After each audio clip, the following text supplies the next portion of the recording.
Real Dads Lead. Welcome to another episode of Real Dads Lead.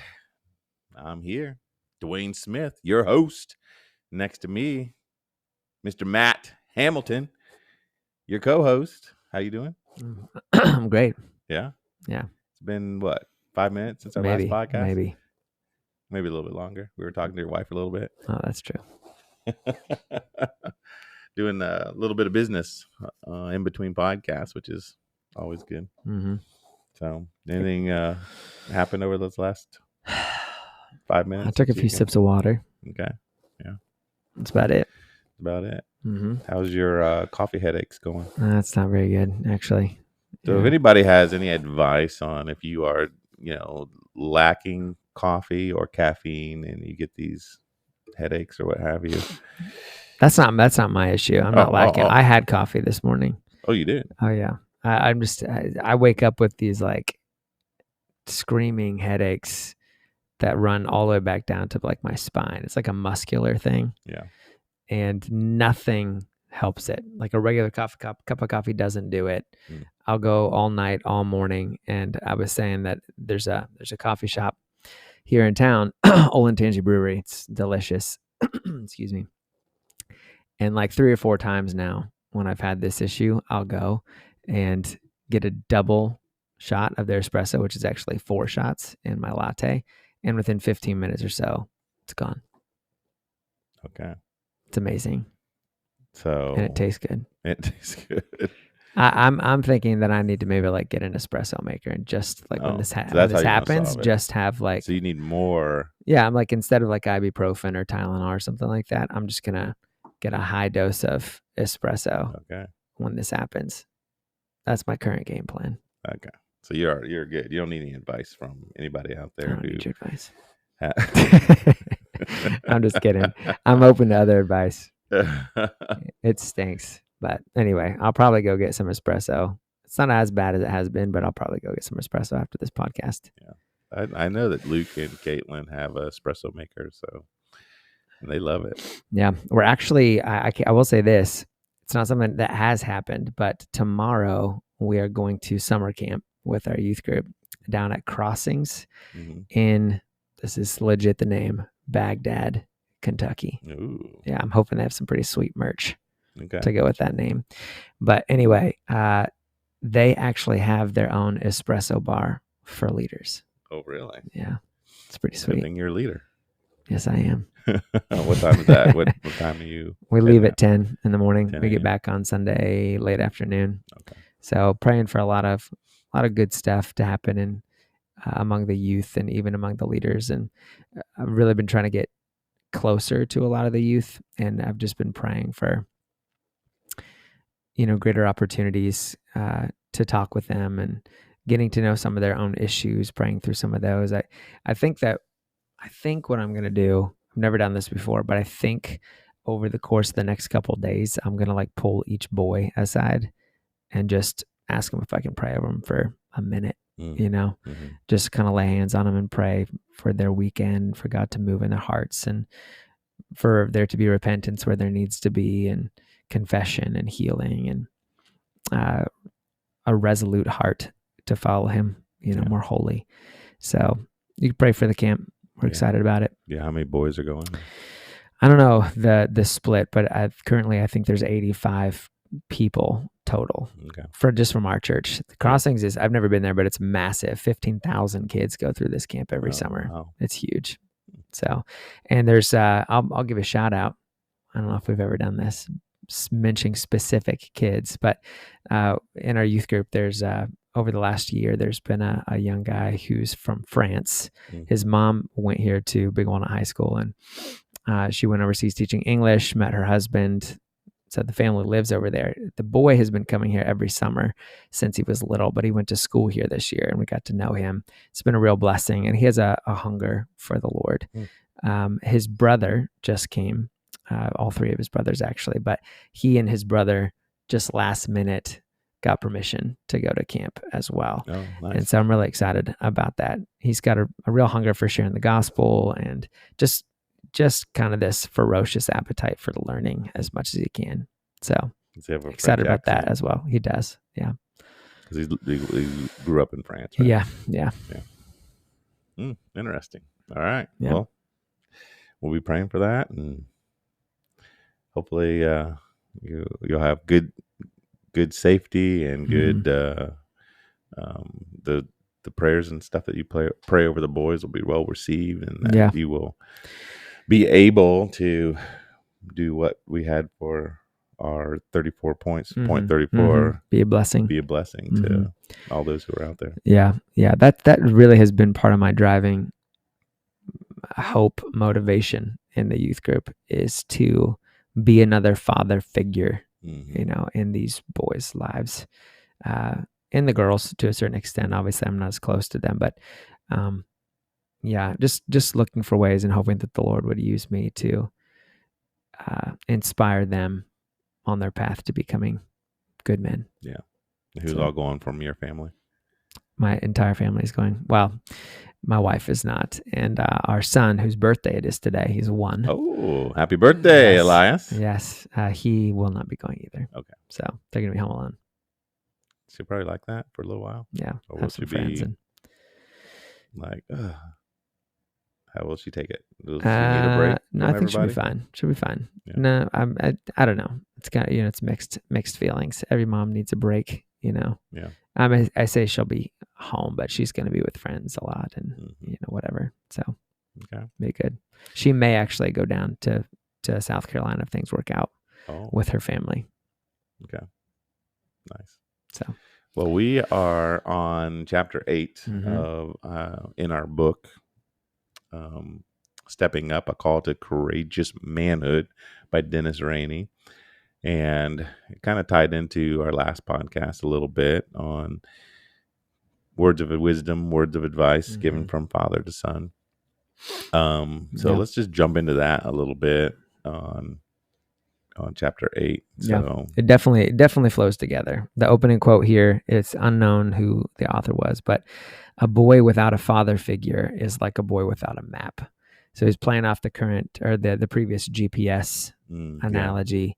But looking forward into the chapter, it's like young men need solid advice and principles to live by, and men who are living it out before their eyes. Yeah. That's the map he's speaking about. So then he begins to get into, the different principles and truths, that we can and should be presenting to our kids. Yeah. So do you think that boys look for father figures? I think they do. Do they? They may not over in my mind. I think they may not know that they are, but they're looking for someone to look up to. There's something innate in us that knows that we're to look outside of us for who we ought to be, at least in part. So like you look at inner city stuff, maybe they might not be able to put to words, I'm looking for a father figure, but they're looking for that father figure, whether they know it or not. They just often look in the wrong places, gangs or whatever it might be. They find it in oftentimes bad community. Yeah. Which is why, occasionally hear stories. I think Crawford was his last name. I think we talked about him already in this book. Crawford Loritz. Maybe. Was it him that has spent time in the inner city kind of being a father figure to guys that don't? Yeah, we need men like that. Because he understands that they are looking for that, even if they can't put words to it. Do you think that us as adult men need father figures? I definitely think so. And Dennis Rainey thinks so as well, right? He's got that whole mentor section of his book. Every Timothy needs a Paul. Yeah. Right. Well, did Paul need someone? He did. I'm sure he had. I mean, he had... when he was a Pharisee, he mentions his leadership that he had. After that, I don't really know. I mean, there was definitely the community of apostles that would speak into one another's lives. And when he was traveling and he couldn't contact them, he had Barnabas by his side for a time, and then he had Silas. And so he had men that maybe were not older than him. I don't know how old Barnabas was, but men who were peers that could speak into his life in a mentoring kind of way. I mean, we're peers, and we can mentor one another. Yeah. Right. Yeah, I think that's important too. I do think I don't. Let me say this. Yeah. I tried to interrupt. I just want to produce this caveat here. I don't want a younger listener to hear that my peers are sufficient as mentors. Yeah. Okay. I have come across that a lot, where people just they go the way of Rehoboam, Solomon's son, where he gets rid of all of his father's wise counselors and fills his cabinet with his peers, and the country ends up splitting in half, right? Because you need older wisdom, you need experience in your life. Yeah. So there is high value on having people who are older in your life who can mentor you and speak into your life. Yeah. For sure. Yeah, that's what I was going to say.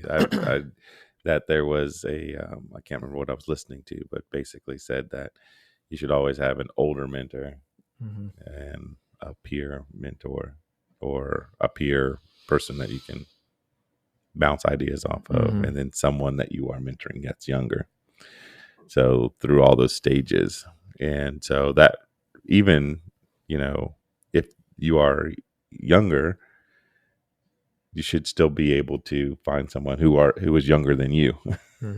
So even if you are 12 years old, and that's like working in the nursery at the school, or at the church, or something to that effect, that you are still imparting whatever wisdom that you have accumulated at this time, to be able to speak into the lives of someone that's younger. Yeah, man, I love that. Actually, I love that, because we've talked off air about how I'm trying to take my boys through this journey to manhood, transition to manhood thing. I think that I love the idea of, after initiating them and showing them that you are now young men and you're going to be treated as young men, here are the expectations of what a man is and does and is striving to become.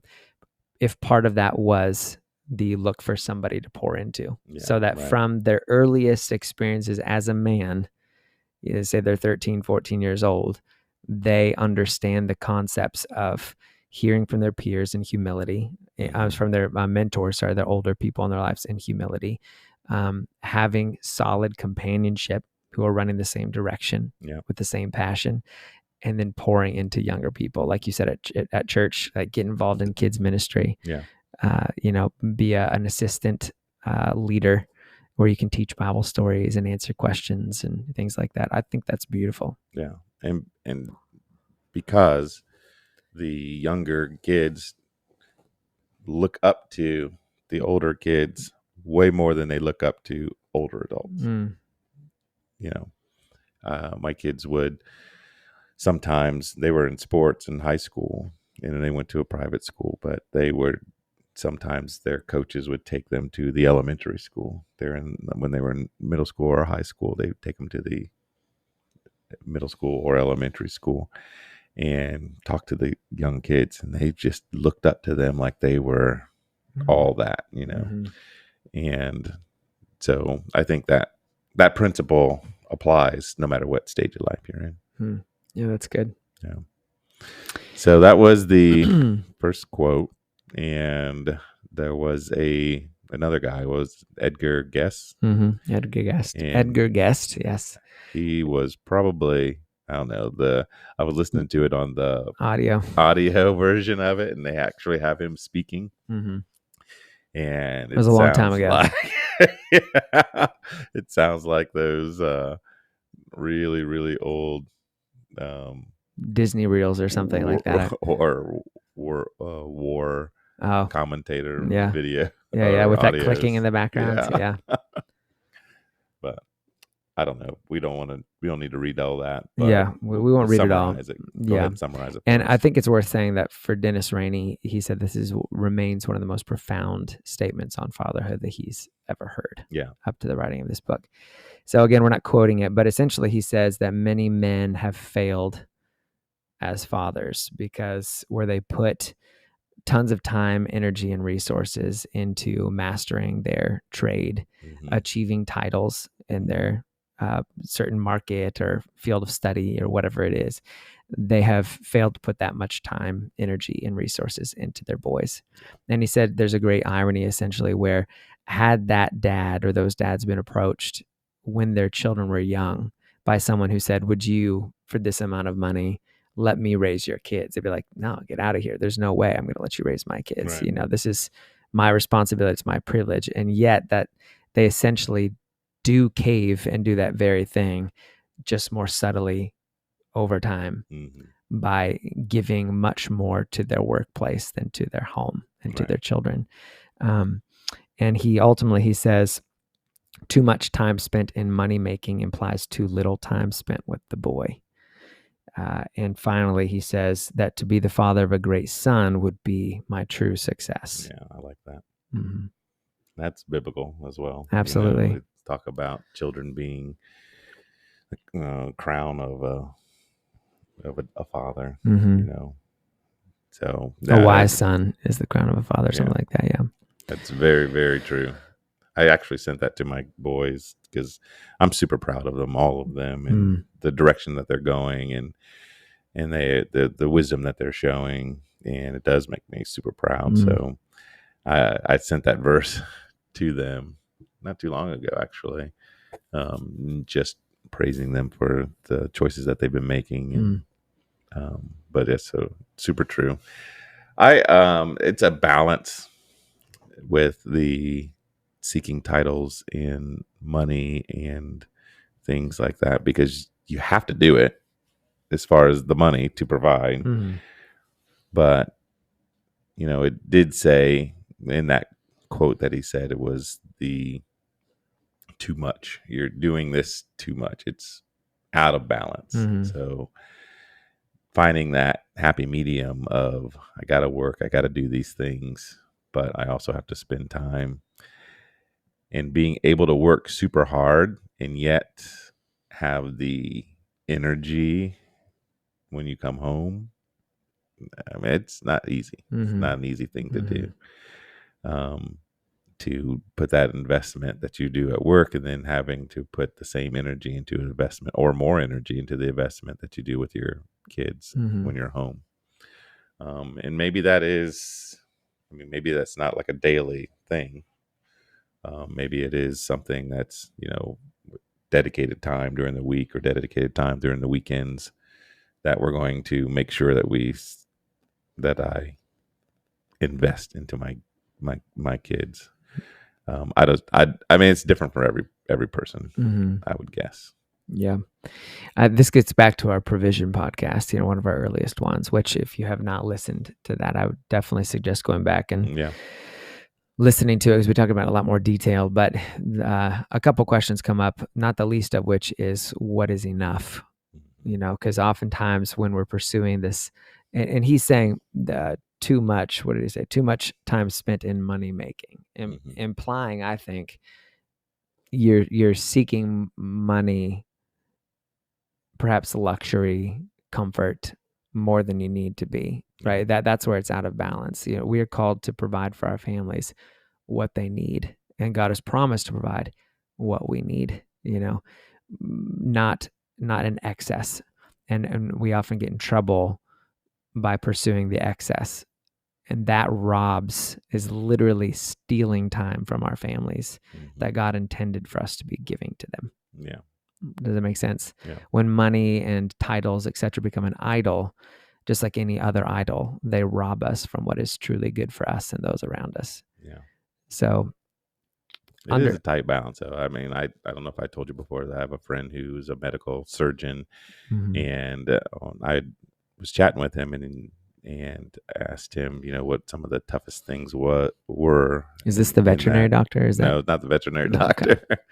But he had said that, you know, he'd spent so much time in study because he had to study and study and study. And he was away from home so often doing his studies that there was one time where he had come home and his son didn't recognize him. And he's like, but it was almost a necessity for him to get to where he wanted to get. You know, now they have a great relationship. So I don't know. Is that it's different for everybody. Like if you're going to be a doctor, I mean, you're going to miss out on some of your kids' stuff. That's just the way it's going to be. Yeah, and maybe for a season, maybe that. And sometimes it's just a season, like where you have to work really hard. Sometimes dads have seasonal work, too. Like their work is actually seasonal. Like there's certain times of the year where it's busier than others. Yeah. That's your job. That's how you provide. You're going to have to just work a little extra hard during that time to work in time for your family. Yeah. So there should be that understanding.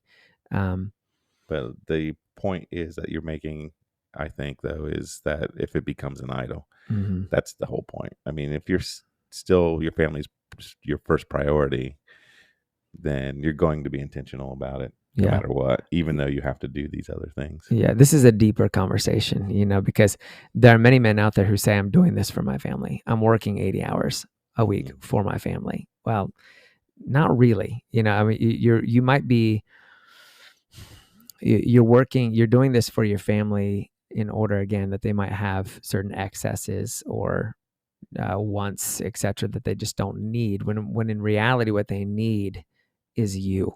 And that's a really hard thing, I think, for a lot of dads to hear, especially, and this is why it's so complicated, this whole issue. If there's a wife involved who wants all of these excess things, or your kids are used to affluence and they want all these things, it would take courage for a dad, if possible, to pull back and say, I'm not going to work that much. I'm going to take a pay cut, or I'm going to reject this managerial position or whatever it might be, so that I can do my duty as a dad and as a husband and live the life God's called me to, pour into you what I need to. So there's lots of different things that we've said there. I think the key for our listeners is listen to what we've said and be honest with yourself. Mm-hmm. If you're truly in a position where you just cannot work less, maybe it's because you have to carry 3 jobs in order to pay the bills. Mm-hmm. And those bills are truly covering what you need, not what you want. You're not living in way above your needs or whatever. Then that's where you're at, and that's okay. Make time for your kids as much as you can. Yeah. If you can, have them do some work with you or whatever it might be. But if you are the other dad who's working too much, trying to gain more than you need or your family needs, whatever, just realize that they need you, and your children's children need you, and so on and so forth, more than they need XYZ material things or club soccer or whatever it might be. Right. Yeah. So yeah, that goes. We've already gone 20-some minutes, but the idea of we talked on the last podcast that we saw The Sound of Freedom, and in that, Tim Ballard was away from his family for a long time, but he was also given permission, basically, by his wife. You need to do what you got to do. Yeah, and it wasn't typical, right? That would be more like the seasonal thing. More like a seasonal thing. Yeah, and another element to this, he was doing something that his children could look to with great pride. Yeah, it was very noble, very honorable what he was doing. So there was that element as well. But okay, so moving on. Concept is, boys need a roadmap, and that roadmap is to be provided by their fathers through example and explanation. Thank you, veterinary doctor. Yes, right. He's forever a part of our podcast, perhaps, unfortunately. Okay.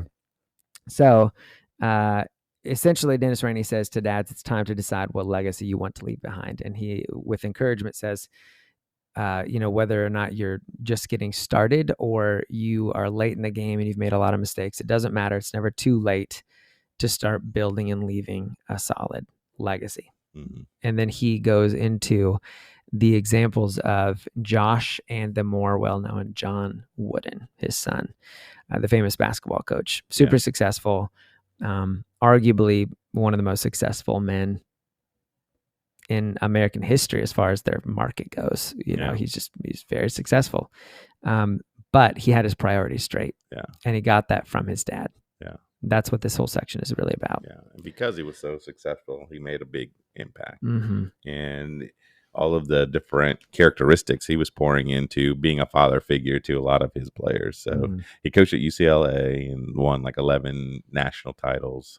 And, people looked up to him. And I don't know if you've seen his, he's got like a pyramid of success. Basically, these are the building blocks of what you need to do to achieve certain things. And he's got, a lot of great wisdom that coaches and people in general have, tapped into and reading his stuff. And he got some of those foundations that he's giving out, he got from his father.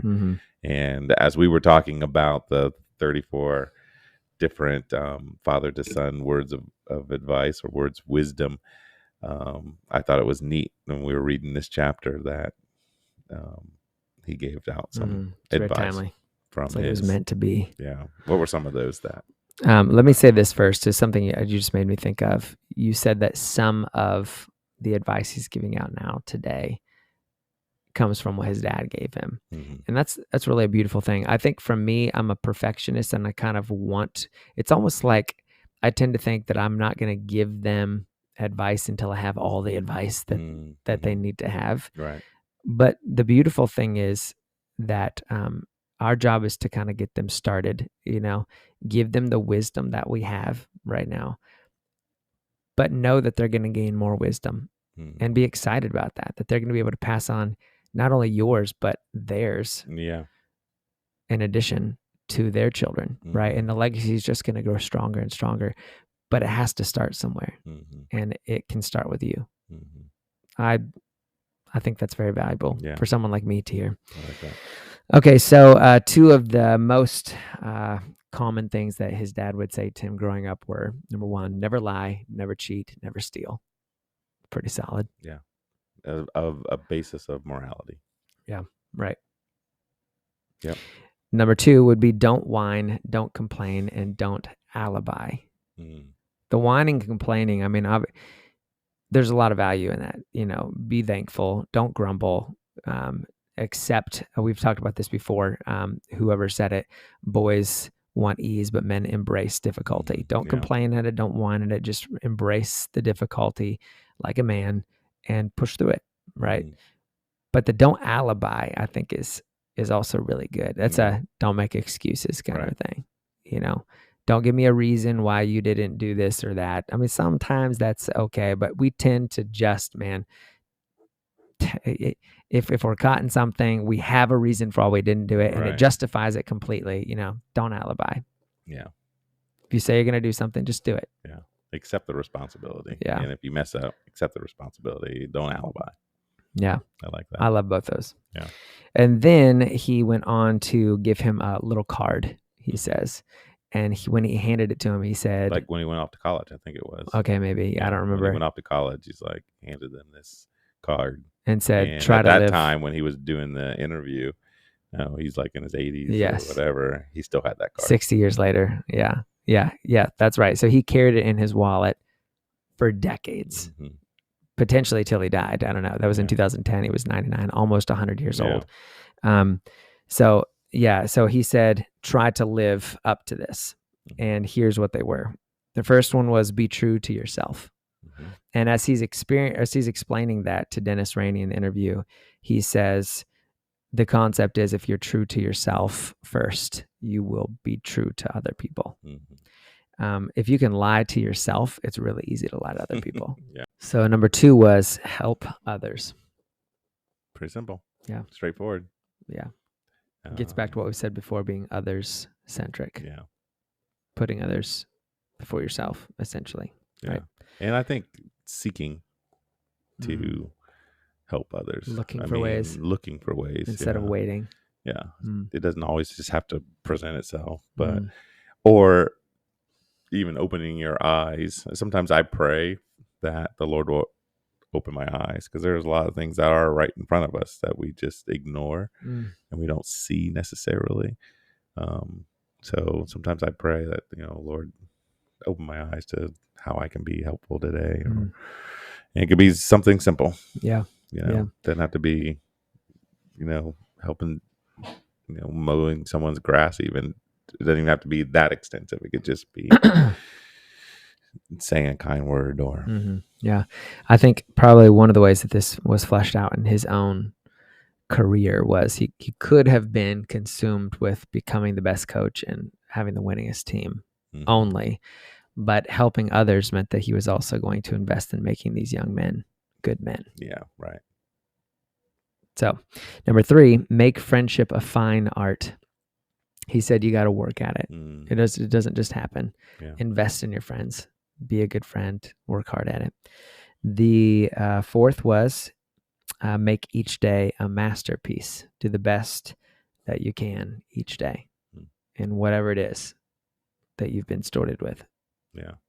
He's got a lot of, I don't know if he was artistic or not, but those 2 points are basically, a fine art and making it a masterpiece. I mean, he's got some analogy to some word pictures, the arts.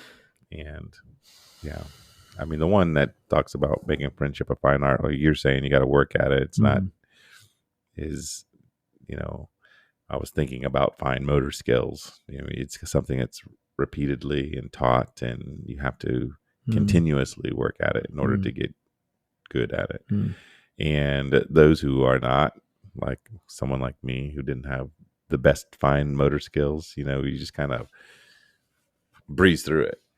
And I think people do that with friends at times. Just breeze through them, and you don't really take time to cultivate the friendship and keep it. It's just like whoever's there around at the moment, and it doesn't get any deeper than that. Yeah. And I think that's part of his point is in order to go deep and have a fulfilled life, you need friends, you need community. So don't breeze through them. Make them a masterpiece. Okay, the next is drink deeply from good books, especially the Bible. I'm a big contender for this. So yeah, just consuming books, whether you're reading them or listening to them. Why are you pointing at me? Well, you know why. Dwayne can't read. No, I mean he doesn't read. So yeah, I think this is connected to what we talked about with mentors, just a few minutes ago. A mentor doesn't have to be someone who's physically right around you. And this goes back to something we talked about too in I think our 5 duties of a dad. We should surround ourselves with good company. And a lot of that good company can come through the books that we read. Yeah. Right. Other men who have gone before us who have a lot of wisdom for us to gain, whether they're biographies or they're just passing on the wisdom that they have. Even. Yeah, they are. Yeah. The whole self-help thing is kind of a mixed bag, so we should be careful with that. But yeah, the point is surrounding yourself by other good people through good books. But he was careful to point out, especially the Bible. Yeah. This is God's word, right? It's written by men that he entrusted with the writing, right? Who've gone before us. They were full of divine wisdom. This is where we will find the most beneficial information for life. So drink deeply from it. Next is build a shelter against a rainy day. This is interesting because in the book, he doesn't say the next part here. Oh, really? All it says is build a shelter against a rainy day. And I was thinking, well, surely he's thinking like save up money, for an emergency, a whole, what's his name? The money dude, money guru, Christian guy. Oh, yeah. Everybody's thinking about it right now except for us. I can't remember. Holy smokes. I would say his name all the time. All right. Feel free to interrupt with his name at any time. But he was quick to say in the audio, and it was the actual audio from John Wooden, he said he wasn't talking about a physical shelter, but a more lasting one. Yeah. I like that. Yeah. Living your life today. I'm getting kind of a store up your treasures in heaven kind of a thing, right? Live with eternity in view. Don't focus on the temporary. The next would be, and the last is give thanks for your blessings and pray for guidance every day. There's something about maintaining an attitude of gratitude, right? Like it just impacts everything about you and the people around you. And then there's obviously the humility that's involved in praying for guidance every day, maintaining a dependence upon your Creator. Yeah. You don't get better than that. Humility in that. And that's the other characteristic that has been common throughout, is that humility is one of the biggest, most important characteristics that you can have. And so you're giving thanks for the blessings because you know where they come from. And you are continually praying for guidance because you know where it comes from. So this humility permeates both of those. Yeah. So that's what he gave him. That's what he carried around forever and really strove to live by. And lest we forget kind of the purpose of this whole podcast and chapter right here, the point is that we should be striving to pass on wisdom to our children that they can carry around with them, either in their hearts or in their pockets or both, for the rest of their lives. That's part of the legacy that we want to leave. So what kind of wisdom are you passing on to your children that they can really strive to live by? Like, is it worth that much, that the wisdom that you're giving? And then he says that true success comes not in the lives. This is what both Josh and John Wooden understood. True success comes in the lives that you influence, not in the titles that you win. And there goes back to that second quote that we did, where it was money in that case, but if you're pursuing, whatever you're pursuing becomes your idol. And if it's the titles that you win, or that those are what does the scripture say? Those trophies where moth and rust destroy. You're storing up. What are you talking about? Storing up treasures. Yeah. Do not store up for yourselves treasures on earth where moth and rust destroy and where robbers break in and steal, right? But rather store up for yourselves treasures in heaven where those things don't happen. Yeah. And not only that, but in 2 Peter 3, he says, everything that is of this world will burn up in the end, and to actually, with reference to that verse, the founder of the Navigators was famous for saying something like, there's only two things that are eternal or that last forever in this world. That's God's word and people. And so if you invest your life into those two things, knowing God's word, living by it, and influencing people for the kingdom, that's a life well lived. So I like that. Yeah, he was like, you can build bridges, you can be an engineer, and you can do those things, right? But if that's what your life is about, you're missing the point, and you're going to be devastated in the end because that bridge is going to come crumbling down in the end. But lives influenced in intimacy with God, they'll never come crumbling down. Yeah. Ooh, I like that. So the last kind of closing out of the chapter, he says that John Wooden received one more piece of advice. In this case, it was a poem from his dad that he continued to carry with him as well and let guide him specifically in his fatherhood. This was given to him, the poem, at his first son's birth. And the poem, we're not going to read it here. What was the common refrain that he kept repeating in it? Do you remember? Yeah, it was. It's like that finance guy. We just can't remember his name. I can't remember. I can't remember exactly, but it's something to the effect of this boy will see, this boy who looks up to me, or something like that. It was this little boy who looks up to me. Yeah. That's the basic concept. Yeah. It's Dave Ramsey.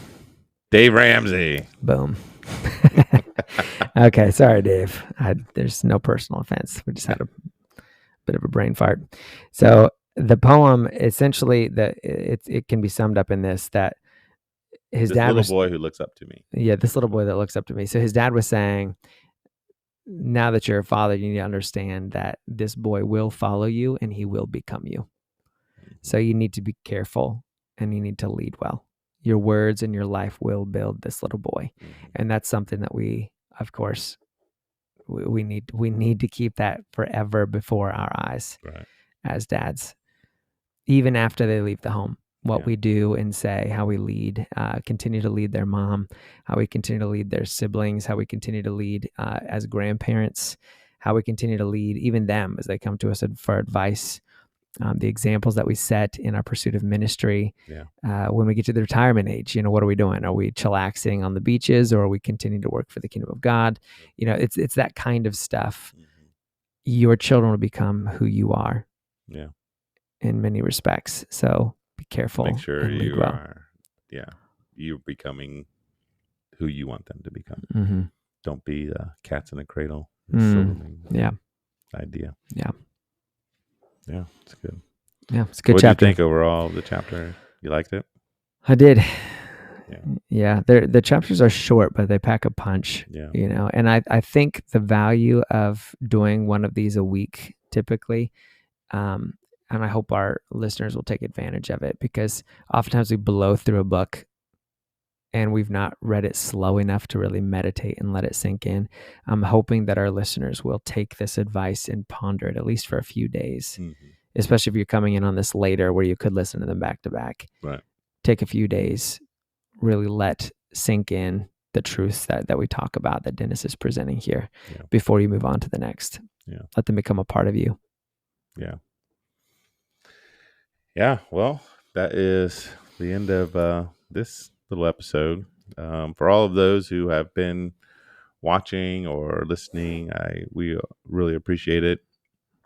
We could use some more subscribers, so if you have not, especially if you're on the YouTube and you haven't subscribed, hit that like button, subscribe, and hit that notification bell. We'd like to see the community grow, and it will help if you do that. So just with that in mind, we'll conclude this episode. So always remember that real dads lead.